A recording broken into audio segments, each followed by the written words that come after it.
Well, welcome back. I'm Bob Bockelman to Artist Revue. As you know, this is our monthly feature, the last Wednesday of each month for the last few years. Now, we've been targeting the last Wednesday of the month to bring you New Orleans' newest and best emerging artists. And we're here to please again today. We've got a lovely young lady bringing a whole bunch of work to show you. And we do want to tell you that for those who are not aware, this is coming up on the beginning of October. In fact, this weekend is the first weekend of October. And for those who, it's hard for you to be a native New Orleans native and not know what happens the first weekend of October, but that is Art for Art's Sake. That's the beginning of our cultural art collective, whereby you can go to artist galleries. All of the galleries seem to stay open on the Saturday night, on the first Saturday of the month. The first one and the last one, this one and the May one, are huge. People take shuttle buses, they walk. All of the galleries usually have refreshments for you, may have some music. You get to meet and greet the artist, and are usually fully staffed. So if you have any interest in art, or if you just want to be a people watcher, it's great to watch all the folks that go there and participate. So if you have a chance this Saturday night, it usually runs from about 6 to 10, but usually there's a party after down at CAC, and it goes on to way after. But even if you don't attend that, pick one or two and go to the galleries, and I think you'll enjoy, like I say, just seeing all the folks and seeing some of the great art. Okay, that's my little plug for our great artist community that we're always trying to support here on Artist Revue. Now today, as I mentioned, we have a lovely young lady, and we're going to meet her right now. Her name is Pamela Marquis. Pam, welcome to the show. Hey, Bob. Thank you. Should I call you Pam or Pamela? Pam is fine. Pam's fine. Okay. Let's talk about you. First of all, the first thing is we always ask, are you a native to our lovely city? Well, I call it home. I'm from Baton Rouge, but I've lived here for over 20 years. So. Okay. Well, we still don't consider you a native. You have to be at least 90 some odd years living here to be a native.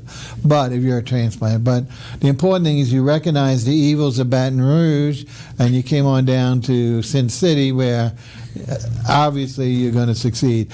And so you've got a family. I understand you live in our adjacent parish in Metairie. I do. I live in Metairie. We won't hold that against you. I know our audience doesn't, even though we're very territorial here, understand. And I'm sorry your friends won't be able to see you today because the show's not carried in our neighboring parish. That's a long story as for our guests. But let's talk a little bit about, besides yourself, how did you first get interested, I always ask this, in art itself? Well, what started it is, it's really funny. I went on a field trip with my son to, it was a Cub Scout field trip to a Mardi Gras, a float den. And, excuse me, I'm very nervous. No problem. And, may we ask which crew? It was Blaine Kern's. Mardi Gras World? Yeah, Mardi Gras World. Okay. And I was so fascinated with it. I wanted to do it. I thought how, and my husband, I went home and I told my husband, and I'm sorry, I'm very nervous. No, you're doing fine. Go ahead. You told your husband what?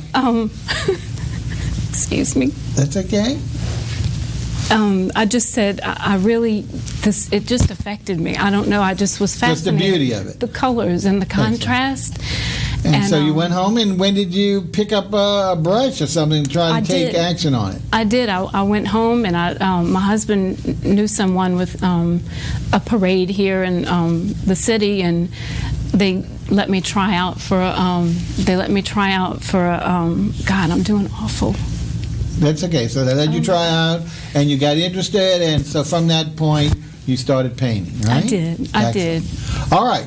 Let's see what else. Now, the important thing is, since we're not able to express too much detail, let's let folks know, for the especially, like I say, the areas that can't see our show, where can they see either your work in the real world or the virtual world? I understand you do have a website, so let's give that out right up front. Give us that name so after the show they can go and see it. Do you have some of your paintings on the website? I do. It's my website is PamelaMarquisStudio.com. So that's www. I think we got it by Pamela, Pamela, Marquis, Marquis Studio. So it's SSTUDIO.com. Is that right? Right. So any time of day or night, go on that, and you can perhaps see some of the things we have here today, maybe hopefully some other different ones as well. And they can get in touch with you at that point through the website. They can. All right, now how about in the flesh? Is there any place they can see your art and maybe even see you involved with it? Yes, I have some pieces at Ariadante Gallery on Julia in the Warehouse District, and at Bonjour Marketplace in Covington right now. And even more importantly, the one where we see you is once a month you're in Orleans Parish, so the natives can get up there and really see your work. Where is that? At Palmer Park, the last Saturday of every month. That's the Arts Market, sponsored by the Arts Council of New Orleans. The Arts Council of New Orleans. And for those who've never been there, and they just had it last Saturday, it's a phenomenal success. And Palmer Park, for those who maybe aren't familiar with it, is on the corner, and really it's a whole block at the beginning of the streetcar or the end, depending on where you're looking at it, from Carrollton and Claiborne. Right. Lovely huge park, and filled with artists and also food vendors and music. And it's always the third Saturday of the month. Oh, I'm sorry, Bob. It's the last Saturday of every month. Last Saturday. I apologize. Last Saturday of the month. I don't know what time it starts. Maybe around 10-ish? 10 to 4. 10 to 4. I know it closes before sunset. But if you've never been there, especially now that the weather's cooling down, I understand how you stayed away during the summer, because it was tough both for the artists, the vendors, and the public to go out there in the horrible heat that we've had this summer. But now that it's finally going to come and cool down, there's nothing better than maybe in the next coming up in the end of October. It should be delightful, hopefully be cool, and be just a lovely venture for the whole family, because there's tons of stuff there. It really doesn't cost you anything. If you don't want to buy anything to eat or drink, you can walk around and just be entertained, have a seat in the shade, listen to the music. Just a fun day, and one of our typical things that go on all around New Orleans. So keep it in mind. That's the Arts Market, the last Saturday of the month at Palmer Park. All right.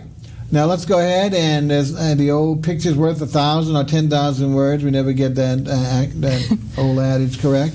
But the important thing, let's prove that we're going to go ahead and start off taking a look at some of Pamela's or Pam's work. And today, as you know, when we have smaller pieces, we usually keep them here in the back part of the studio and we hold them up. Today we're fortunate, it's easy for us, not so much for our technical camera people, but we only really have one small piece. And what could be better to start off with than Louisiana's premier bird, the pelican. I think, is the pelican on the new, I don't know if they're on the new license plates or on the old ones, but anyway, here's a great looking painting. And Pamela, why don't you go ahead and tell us about it? A little description. Is there a title? What's it made out of? And why did you decide to paint this portion of the pelican? It's an acrylic on canvas, and it's 12 by 16. It's a brown pelican, and it was just from a photograph that I had seen. I guess reading the paper and all with the oil spill, seeing them all full of the oil, it really affected me, and so I just wanted to paint. It inspired me to paint one beautiful and clean. Right, as I say, so this is certainly not, you weren't going for the sympathy vote. This is not one of the ones we've seen, unfortunately, covered in oil or something like that. This is in its true beauty. And we were jokingly talking about in the beginning is, why did we focus on just the fabulous neck, beak, and head of the, usually most of these are painted either in flight or sitting on a piling where you have the whole efficacy of the bird. But I right away guessed why she, so I was very pleased with myself, why she painted it in this regard. But let's go ahead and tell the folks, because I think it's a very interesting story of what impressed you so much about this beautiful bird and to paint only this portion of him. His eyes, his expression, that was pretty much it. Because people ask, why is his beak chopped off? But it wasn't about that. It was just about his expression and his eyes. Okay. Absolutely. As you can see how intriguing. It's almost centered on the painting, so it really even draws you in further. But it certainly is. And even though you get to see the majesty of the bird, the eye, I think, is the most intriguing part of the picture, and it really is sort of like a Picasso or something where it really draws you into that thing. Now, we didn't mention, you mentioned the size and the media being acrylic, for those who don't know what acrylic is, what's the difference offhand between acrylic and an oil? Can you describe that? Well, oil is an oil-based paint, and acrylic is like a plastic. It dries. It's more. It's easier. I've tried both, but I enjoy the acrylic because it's easy. It's easier to clean, right? And it's fast. You know, That's you can work not only fast in painting, but more importantly, I think in the drying process, so that the painting can come to market or come to the viewer's eye quicker than an oil that seems to sometimes takes forever, especially as you layer it on. And I think for the most part, acrylics always seem to be more vivid. Even on a new oil, most of them seem a little darker or a little less contrast or vivid on this. Now, this is also a term we want to talk about. We've mentioned many times because it's so contemporary, is that this acrylic is gallery wrapped. And for those who do not know what gallery wrap means, is today's situation, the painting extends beyond the borders of the canvas, the front part of the canvas, and extends around the periphery, so all four sides continue the painting. So what's important about that is it saves you the money, and not necessarily the money if you're not interested. The idea is it can be hung on the wall without the additional framing that you might want to do. And framing is great for prints and all, we put it on the glass, but to me, whenever you start putting a oil or a acrylic under glass, it loses a lot of its depth. And so what better way to forget about the framing, and especially with so many people interested in clean walls, bright walls, let the painting do the color and let that stand out. So this way it doesn't look like it's unfinished, since all four sides continue the painting. Excellent. All right, well, we've done Mr. Pelican, I think, well. And as we mentioned, and the reason why the rest of the paintings are in the other part of our studio are because of the size. And I'm a big fan of monumental sizes on everything, especially art. We talk about it today as wallpaper. And I know that might be an insult to some artists, but it really has become that, because the size of the paintings or whatever the wall sculpture is so large that it really commands the presence of the wall. Many times that's all you need is one piece on the entire wall. You don't need to put sconces or any other bric-a-brac. It is the main focus of the wall that you're doing. And so I'm very much in favor, and especially in today's world where we don't want to have a lot of clutter, even though my house is just the opposite, as we've talked about it many times. Mine's a cacophony of oil from floor to ceiling of paintings of all different sizes and shapes. So you really don't even get to see the wall in our house. But let's go on. So we're going to have our cameraman go ahead and look at our first piece, and we're staying in the virtual being and kind of in the same motif, keeping water instead of being in the background. We're actually featuring it in the forefront of the next painting. And why don't we talk about this, Pamela? Tell us about this. Does it have a title? It does. It's called Parched. And it's Parched? P-A-R-C-H-E-D? Parched, like thirsty. Okay, yes. Yeah, I just want to make sure I heard you correctly. Go ahead. It's like, it was from a photograph, and a lot of times I'm inspired by simple subjects, and this was just a photograph of the top of a glass of water, and it was just so pretty and elegant. You know, I was inspired by it, so I just I liked. Sure. Well, once again, two things here. One, again, it's acrylic. Is that right? Right, acrylic. And magnificent colors. But it's also a long horizontal painting, which is great because too many are either vertical or square. But I love the horizontal because it also works extremely well on different sized walls. What would you say the size of this where our artist pans around? Can you give us an idea? Yeah, it's a 15 by 48, and it's gallery wrapped too. Gallery wrapped as well. Mm-hmm. Notice, I would have never guessed that this was from a simple, I don't mean simple, but just a glass of water.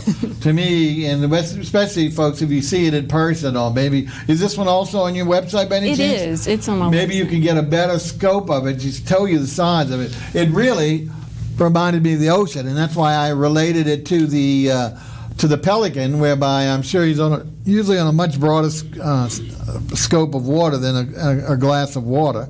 This really has because of the waves and the ripples that normally I guess aren't associated with a glass other than when it's first poured in or shaken, that it really looks like the natural waves on the ocean. And once again, I'm fixated on something that I guess I shouldn't be, but where the cameraman is, a little bit off to the right of the center, is this magnificent ray of light that again is circular, and once again it almost gives the appearance of an eye, just like the eye in the pelican. Any comments on that, or am I insulting your painting? No, not at all. I don't know. It's a lot of people when it's on display think it's some type of animal, like a frog. They think it's frog eyes, sure, an alligator eyes. So it does exactly. Look like it could be just the alligator's eyes coming up through the water. So once again, this subject to a lot of interpretation, but I think because of the size of the piece, it really takes it way beyond the idea of a simple glass of water. And I think you did really good justice. And it's, again, a very soothing piece with the colors. So for today's decor, I think it's just perfect. Office or residential, because it's not adding too much color, but just enough, and especially with the black shadowing in it, really giving it so much depth that almost gives it a 3D effect. Okay, and that was called Parts. And you probably will never go parched if you keep that in your view.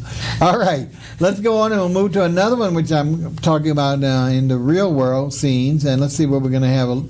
Take a look at the next thing. We're moving to another glass, and this one you can actually see the shape of the glass.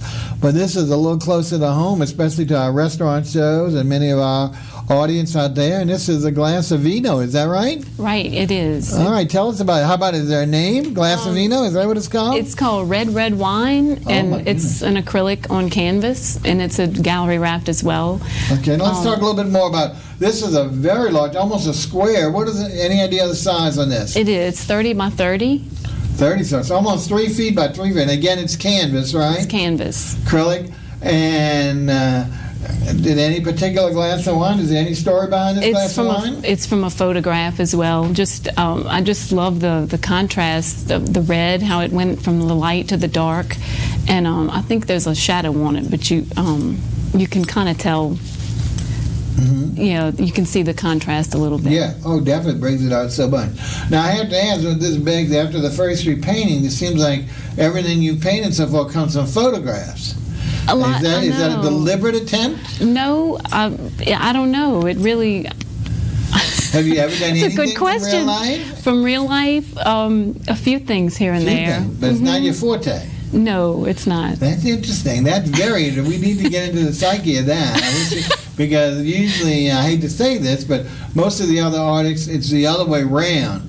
And they've only done a photograph as either a request if someone had a particular thing they had to have, and of course they couldn't recreate it, or there was just a bad day and they couldn't get out or something, so they just looked at their collection of things that they had or someone else had and brought something inspiration in mind. So it shows you what you can do, because I'm sure this photograph wasn't anywhere near the size of this piece. Is that right? Right. It's just a small photograph. So what better way than taking something and shows you what an artist can do? And that is the idea of taking something of a normal proportion and expanding it to a much larger proportion. And once again, I'm intrigued that in both of the liquid scenes, it's not a calm ocean. It's not a calm fluid. Once again, it's not gurgling or bubbling but it is an agitation to the liquid. Can you tell us anything on that? Why do you think that's the case? Because a picture normally would be very static and not so much causing the ripples. So what is it, because it will show off better, or was there really actually that kind of ripple movement in the photograph? My husband would find that funny. The agitation. I don't know. Don't know. I don't think it was a conscious thing. I don't know. Just the movement. I loved the movement. Well, that's what I'm saying. I mean, I think the fluidity of it is really adding a great dimension, which, unless you tell me, I don't know was in the actual photograph. In other words, obviously, if it was a picture of a glass sitting, still, it would not have such movement. Yeah. So either someone was shaking, swirling it around, or just pouring it in, just like we talked about the water. But it adds a dimension, I think, that takes it beyond the canvas to give it a lot more activity and dynamic. Okay. So I'm reading you correctly then. Mm-hmm, you are. That's what I thought. I'm really good at that, Pam. You'll see. Thank you. Okay. You can tell me I'm wrong after. Okay. All right. All right, folks. So we've seen. Now we're going to have a couple more of real world paintings, and some people only can adapt to the real world. They want direct representations of what they see out there in life. Au contraire, I like the opposite. My first choice is always, whether it's an impressionism view, whether it's an abstract view, whether it's geometrical view, where we take something in its normal form and take it to another level. Whether it's based on insanity, like the Van Gogh or someone like that, doesn't matter to me. The important thing there is the effect it has on you, even if it's just a color. Whether the shape is totally amorphous. And I think, if I remember correctly, we're going to go into a series of your abstracts. In fact, when I first saw Pam and I think I saw you at the same market, but several earlier this year, and we just didn't get together again to bring her on board. I was drawn to her. I don't think they had that many realistic things in her booth. It was mainly some of the abstracts, what I call abstracts, and she's probably going to correct me on some of this. She's being very kind to me here. But let's go ahead and take a look at the first, what I consider abstract, and we're going to have a series. Okay, I hadn't seen this one before. I was really pleased when you brought it in, because that's some unusual color. Tell us, once again, this is, again, a big piece. Is there a title? I call this alizarin scroll. What kind of scroll? Alizarin, from like alizarin crimson. Oh, yeah, it's a color that I like to work with. Oh, okay, because I'm not. Yeah, it's a real deep red, and it's beautiful, and there's a lot of it in there. And again, it's acrylic. It's acrylic. Canvas wrap. Now, what is the size? This is a big, almost a square. Yeah, this is a 40 by 40. Wow, so last 30 by, so we're really getting bigger. Yeah, and I have olive ones, a couple of olive ones like this too. All right, Simma. At home. And the scroll, of course, you're taking from the actual effect in the white. Yeah, it's a texture that I use. It's a flexible modeling paste texture that I apply with a trowel. And there's some resin sand in there as well, and but it's the movement, the swirly movement is therapeutic. When I just enjoy making the swirls. It's just just all. So was there anything at all that influenced you in it, or was it just the fluidity again of the movement that you enjoyed? The movement, I think, just the movement. Interesting. Once again, the naive eye I have. In some situations look like earlobes or the entire ear. The others, when some of the joined things, looks like some great ornamental work that we see on some of our wrought iron gates and fences. But once again, it's just got a real dynamism. And you said you put some type of resin sand. Can you explain that a little bit? I do. I like to work with texture. And there's two different textures here. There's a flexible modeling paste, and it's all acrylic based. Okay. And then there's the resin sand is in an acrylic base too, and I just apply that on there, and it just creates the texture, the rough texture to the canvas, and it grabs the paint, and then it just kind of moves with the light. It makes it more interesting. Excellent, excellent. So this is really good. Just some great shapes and colors. And I think this is really well put together, so I'm thinking this would do well almost anywhere. Once again, it's not going to be on a purple wall, but at the same time, although it might take out a purple wall. At the same time, I think it's just beautifully done, and again, once again, it almost looks like molecular structure, like something you've seen under a microscope. So there's many interpretations. For those people who have to have some relationship to reality, I think you can put some of those together. But I could certainly understand how just that continuity of that swirl, just keeping that line not linear, just following its path as it flows through, it's got to be therapeutic for yourself, but also it's very comforting in the eye. It's not something obtrusive. It as it cuts its way through the other colors, really just forms a better definition of the painting, I think, and I really enjoy it. Anything else you want to say about that one? No. And that was called once more time? Alizarin scroll. Alizarin scroll. And alizarin is, you say, the actual color. It's a red. Yeah, it's a real deep red. Henna color, huh? Mm-hmm. Excellent. Okay. Well, we've got a couple more. Again, we are in the kind of the abstract series that we grouped together for you, so you can see a little dimension. And let's see if we can see another one. I think the next one's a really psychedelic one. I love this. This is really way out for me. Again, great colors. I'm going to say greens and purples, but maybe that's blues. But I think it's more purples. It's a brown. It's a burnt umber. Umber, okay. But then almost like on a stark black background. Is that right or not? It looks black here, but it's really burnt umber. Okay. And there's different shades in there too. But it really, because of that dark umber or whatever we're calling background, it just really throws the colors out at you. So once again gives another big effect of almost a 3D. Now, do we have a title for this one? Affected. I call this one Affected because AFFECTED? AFFECTED, Okay. yes. This was inspired just by the pattern from a fellow artist friend. His shirt he was wearing at market one day, and I was fascinated with the pattern. So and the way I guess the light was catching the fabric, it was really pretty. So and once again, this is a large piece. I think this is more again a horizontal. Do you have a size on this one? It's a 24 by 48, and it's gallery wrapped as well. Okay. Well, this is rare. It's a showstopper. That one. I think definitely. Yeah, this is one where.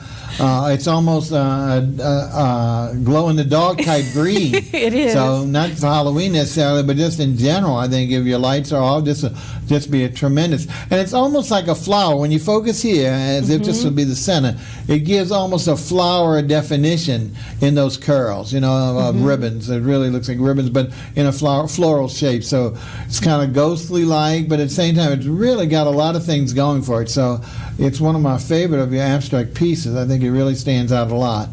All right, now I think we have one more, I believe one more in the abstract, and we'll go from there. We're talking to Pamela Marquis, Marquis, at PamelaMarquisStudio.com. As we mentioned, she's been here with us maybe about 20 plus years from Baton Rouge. She learned how nice the art society is down here in New Orleans. Baton Rouge is finally coming into its own. I hate to say they're foremost in certain things, maybe politics and football, but culturally art-wise, I think it's only been the last 15 years, I think, that they've actually started recognizing that type of talent. I tried to help back in the 90s when I did a little work there to try and get that really started because, wherever you go, you've got talented people, and you really should explore that and expose the community to it. So we're glad to see, but we're happy she came down here and made her way with us because we're getting to see her work. All right, let's see if we can bring up that next one. I think this will be the last one of the real abstracts, but have we gotten to it, or we're in a holding? Here we go. Okay, now this one is go ahead. You tell us, is there a name on this one, please? This one is Serendipity. It's a 30 by 40. It's gallery wrapped, and I just call it Serendipity. I love the movie. John Cusack is one of my favorite actors, and it happened to be playing while I was. It happened to be on while I was you were painting, and I like that movie, so that's how it got its name. Well, I like it because it's not a Rorschach test, so it's not the ink blot test. It's kind of reverse in the white. But to me, I hate to say it reminds me of stalagmites and stalactites, like in a cave, both where the drippings have come down from the top ceiling and also going down from the bottom. So it just had that kind of look, which was really just a literal translation of it.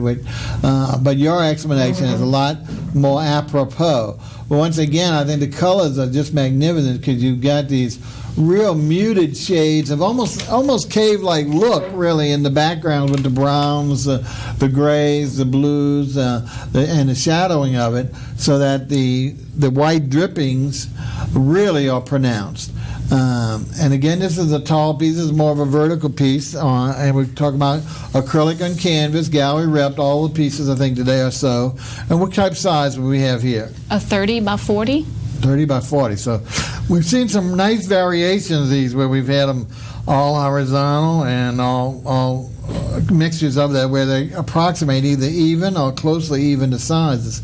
So any of these would be very appropriate in designing because you can use them in so many different areas of either your residence or your office.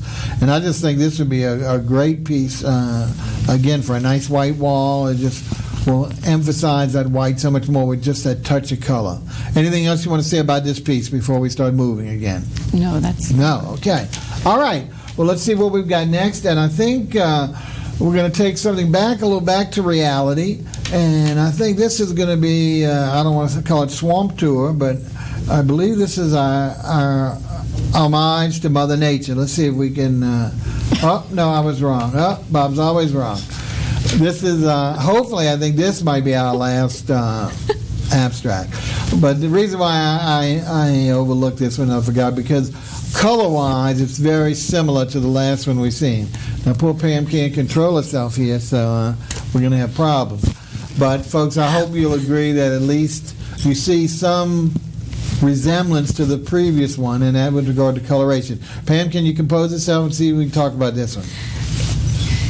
This one, yes. This one is called Elusive because the white, I was trying to control the drips and they were kind of hard to control, so it kept getting away from me. So that's why it got that name. I just like with the texture, I like, you know, with all the different textures and colors and layers of paint. Yeah, let's talk about that because, you know, you see all this, but not necessarily does the... I think this one is the most obvious that people can see. Let's focus on this right here, Mr. Director and Mr. Film. Here's where, to me, and again, we talk about layering, or I don't know what the proper term is, but putting on different paints and different compositions where the starts to reach out beyond the canvas. And here's one where, to me, the definite 3D effect is, can you tell us about the circles that are in the center there? How does that differentiate in the background? Well, I actually use like a cup to make the circles, and but it breaks up the continuity of the texture. It just kind of puts a harsh line there, and I like that. But if you actually, let's say, and I know you don't want to touch your work, but if someone would rub their hand across this canvas right before and to the left and the right side of these circles, would they feel a difference? Would it feel the same texture on the sides? Definitely, they would. It would on the sides. In other words, if you went left to right or right to left across these circles, would you feel some dimension when you hit the circles? You would. Yeah. It's sunken in. Right. So that's what I'm trying to say. It is actually like I call it a bas-relief, but I mean that's not really the proper term. But where by doing what you've done, there's a larger amount of paint or whatever, and you created the indentures with the glass, as you mentioned, but it gives the 3D effect because within the circles, those areas are definitely beyond the canvas level of the rest of the painting, or unless there's other of those that we mentioned. Now, because the color, I have to ask, even though it's totally different, I understand why you called it elusive, but because I see the coloration similar to the Serendipity one, were these done anywhere close in time at all, or no? Actually, they may have been within a few months of each other. I need to check the back of them to see. All right. No, I was just interested because do you agree that you see a lot of similarity in the colors that you used in it? Now, I'm going to tell you one thing with my crazy eyes I'm seeing, which is really dynamic to me. I'm seeing a figure in here, okay? Folks, all right, stay where we are, Mr. Director, Mr. Cameraman. Right there on the left, I see almost like golden hair on some type of top, a white face, a mask with two eyes. I see a nose, some part of the lower teeth and skeleton. Oh, gosh. I actually see some shoulders, the blue part underneath the shoulders, and going. In fact, it's almost like, I don't want to say the Beauty and the Beast or the Wolfman because of the hairiness, so much of the brown effects on the not only the head but also some coming out of the side, right side. It's scary. So you can see the stuff. No, but it's great because I think it just, to me, really just adds a wonderful dimension to it that it actually brings a fairy tale to life out of here. Like I say, the Beauty and the Beast, like the Beast would be inhabited. So did I offend you terribly by Not at all. No. Do you see anything of what I'm saying right now? I do. I see what you're talking about. I never saw it before until... No, I know it wasn't planned, right. But I mean, immediately from the first part I saw this, that's what I saw. Yeah, I see and now that we're getting close up and focused on it, just even more the resemblance is coming there. So there you go, folks. everybody loves to find a picture within a picture, whether it's a puzzle or whatever. So here you go. We can use my really bad vision for helping you do this, where you can, and don't be afraid. Look what Mr. Director is doing, something I failed to announce.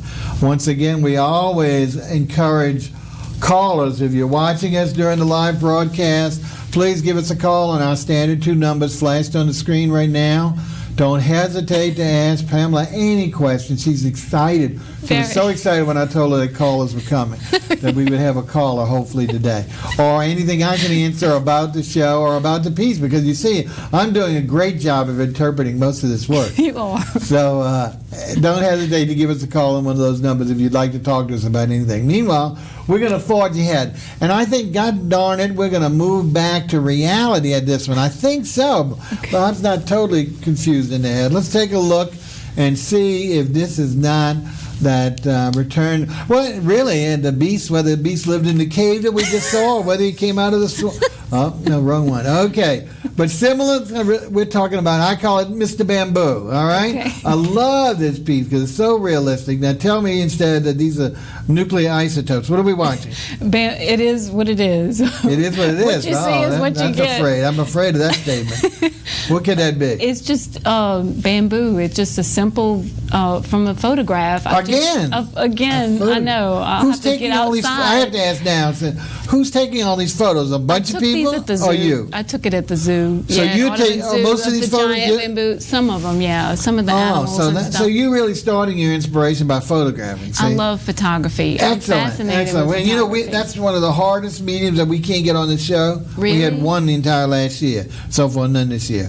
Photographers don't like us for some reason or another. Why. But all right, so you saw this beautiful thing of bamboo somewhere. Yeah, okay? just the green and all the light and the darkness, the contrast. There's no way that the real bamboo you saw could be this vivid, this magnificent, emeralds and greens, the vibrancy of these colors that you bought. There's no way in real life you're going to be able to. So you really have enhanced Mother Nature.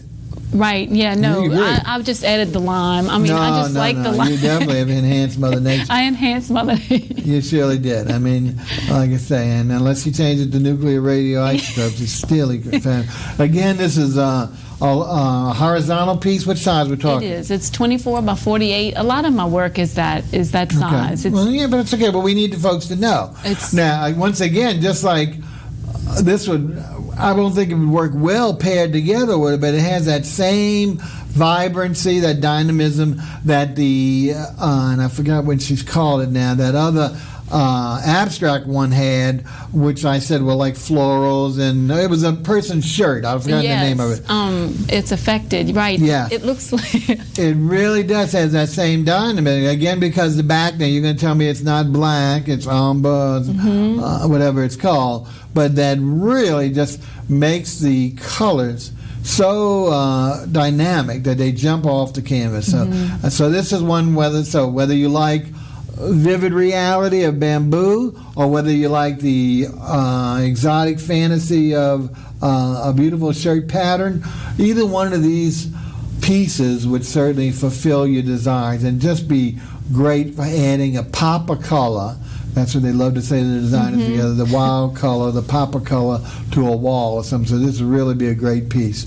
Now, I do have to ask, are most of these pieces available still? Or sometimes our artists have to go and clean, they got to reclaim them from the studios or from owners, etc. Most of these are available to They someone? are. These are available. And you can find that out, as we mentioned, on her website before we go in. It's Pamela, Pamela, Marquis, Marquis, the former royalty, studio, studio, all one word, .com. So go there and you can see a lot of these pieces. We're painting. Look how pretty that is, huh? We're going over some of the work we've already done. Now, Miss, don't go big next one yet.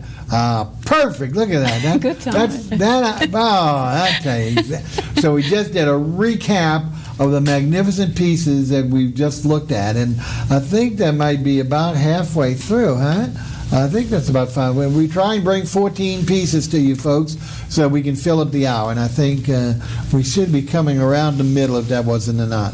So let's go ahead on. Again, Pamela Marquis specializes in, we've learned acrylic, we've learned gallery wrap, and for the most part, 20 by 30-ish or 30 by 40-ish. Not necessarily squares or rectangles, but much more rectangular, either horizontal, but not necessarily even dimensions. But great sizes, because by today's standards, that's super important. So that way you can have one piece to grace your wall and move forward to another room. All right. Let's move on now, and I think we're gonna move toward the swamp. I mean, we're close enough. The bamboo usually grows somewhere near, I think, the swamp. Here we go, Bob. Here we go. I knew we'd get it. All right, folks. Pam, I'm going to let Pamela speak here, tell us all about it, and then I'll put my 2 cents. What are we looking at now?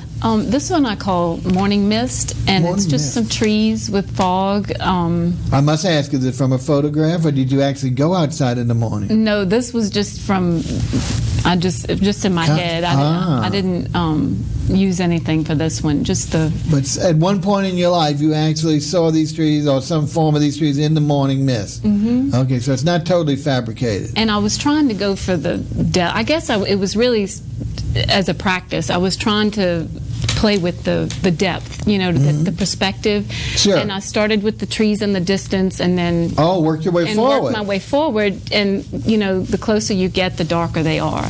And it was just really an exercise. I was just trying, to practice. And the trees, the limbs, that was really fun to do. The branches. Yeah. Well, you've got so much detail. This is what I love about it, even though it's not, flowery detail. So it's, either, there's very little greenery or something or whatever on it. It's predominantly, I forgot what they call that when it's lost all its foliage. But that makes it even much more stark and brings out the detail so much. So there you can see maybe some leaves on this, but the earlier ones was much more clean with regard to just seeing branches. But I would see just the opposite. I would have thought you started with the heavy detail in the front and worked toward the background. But that shows you how I'll never be an artist. But once again, the colors are magnificent. I would never expect those type of greens. I would, for some reason, but then the bright light line on the bottom instead of the top, to me it's a little convoluted, but that's even better because that's what you see. And you said, did you call a title to this? Morning Mist. And size is similar to the other one? Yeah, it's a 24 by 48. Okay. Excellent. So there you go. If you have to have realism, even though it's from her unrealism, you've got a great painting here. I don't know what's going on there. But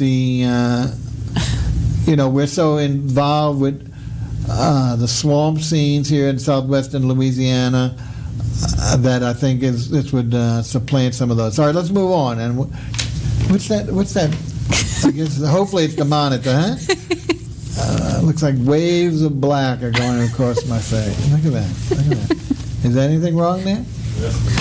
Just a monitor. Thank you. All right. Now this is kind of some people would call this abstract, but once again I see a little continuity to the real world, and we've got two of them that are relatively close but different in size and approach. Really great pieces.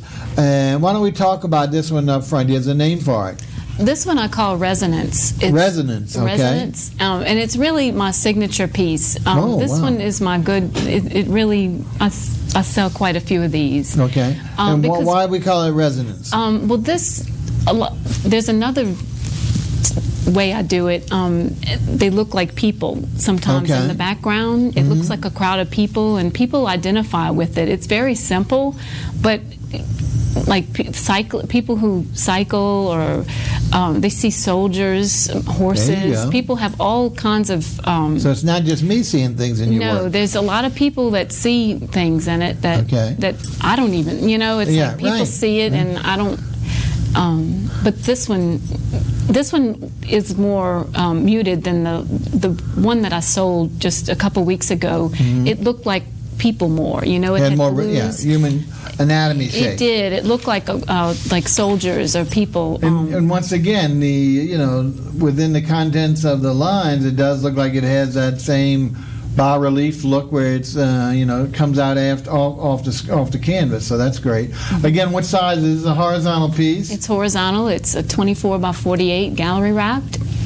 And it really is. Now, our monitor is not showing magnificent colors of it. In fact, our monitor really looks more like almost similar to the same background that we saw in the morning mist. Mm-hmm. But in reality, I think it's a little bit more of the olives and the bronze tones, the amber, the ochre tones, mm-hmm. which I love. So as for hopefully at home you're seeing a better color representation than we're seeing on our monitor here, because it really is, to me, regardless of, even though the subject matter is fabulous, the colorations are so appropriate for today's artwork and for today's interior decor that I don't think anyone would hesitate to buy it just for that, to hang it on their walls, because of the fantastic use of color without being a lot of muted shades all resembling each other and moving into each other.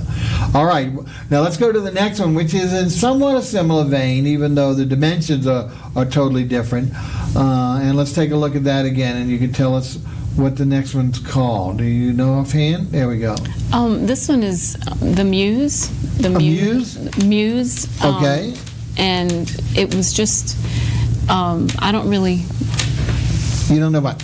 It's just the texture, with the texture, and it looks kind of like a landscape to me. Okay. Maybe not to you or... No, I see that. What shape is this one? Because this is a size. This is much different. And you can see the other one to the left. This is much more vertical, or not square, but much more vertical than the other. What's the dimensions approximately on this one? This is a 36 by 48, okay, and it has varnish, a lot of coats of varnish on it, and it makes the colors really pop. Yes. I don't think you can see it from the TV. Again, remember, this monitor is not necessarily representing what they're seeing. Okay. The important thing is, to me, it's like taking the same painting we had before, not just standing on end, but as you mentioned, adding something, you just explained that, the additional lacquering or layer to make those muted shades much more vibrant, to make them really come out. Before, they stayed in the background. That's what I was saying was so attractive. Yeah. But just the opposite.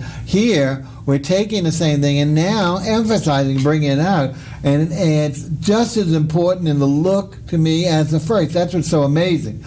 People say, oh, that's the same thing. It really doesn't. When it's put side by side, you can see that difference by that additional coats or that lamination or whatever you're calling it, to make the sheen, to make that muted look much more like primary, not primary colors, but primary importance.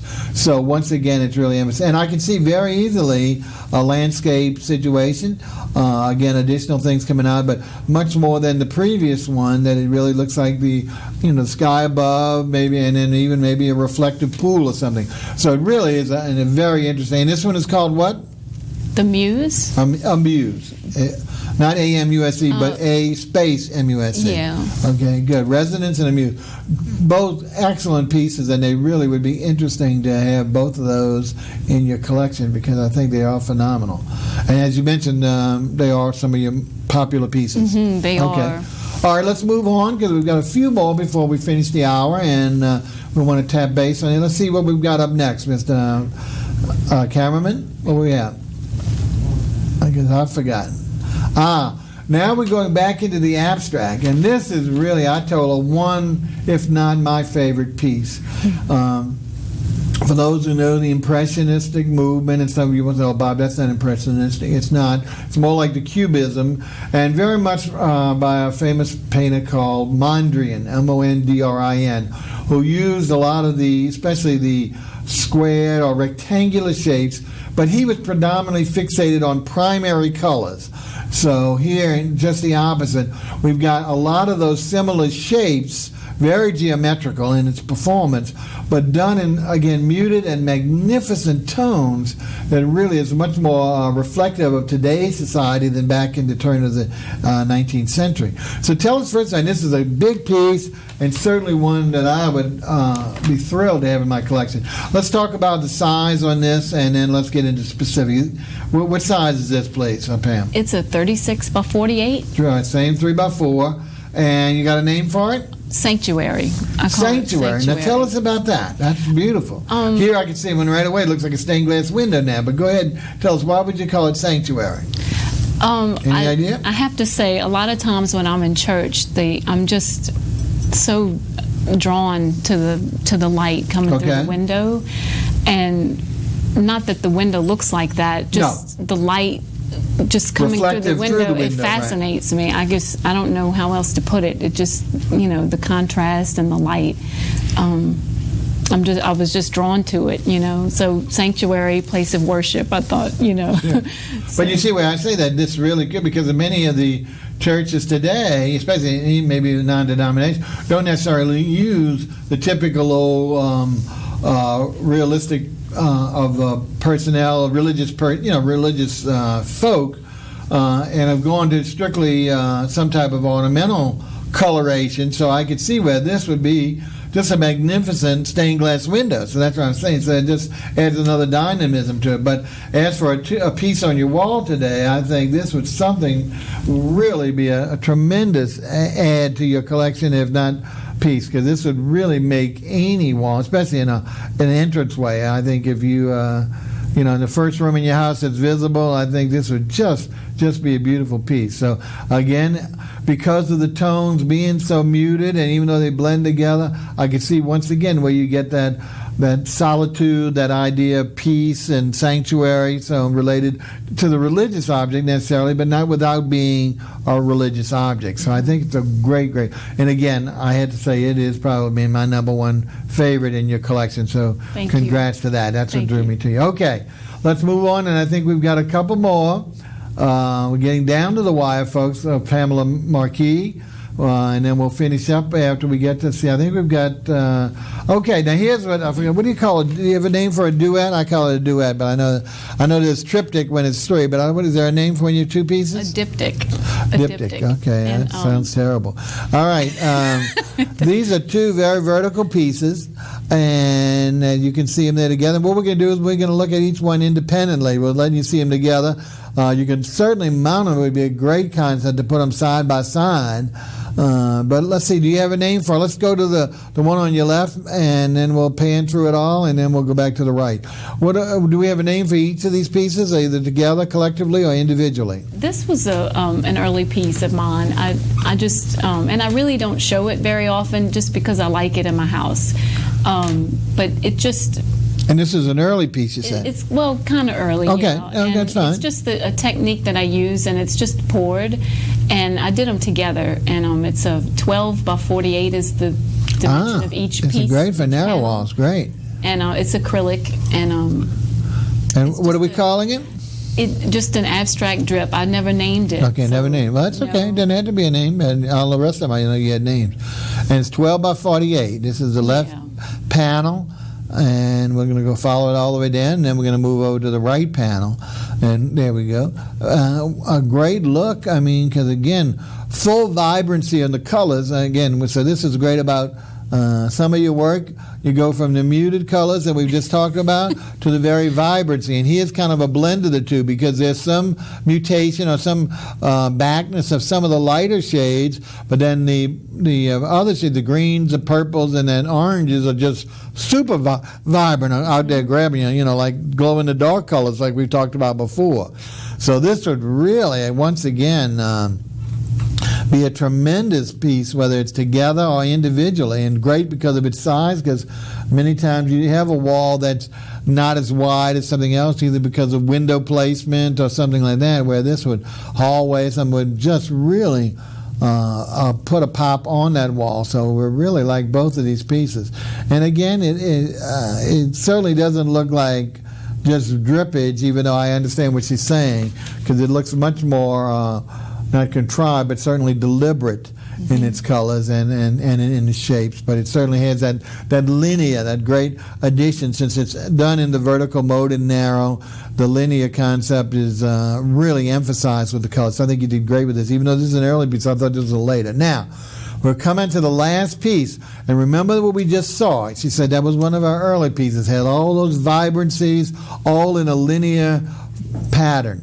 Now she's taken those vibrancies, and this is, I think she said, her newest, or one of her newest pieces, and just a dynamite work. Instead of being Is this it?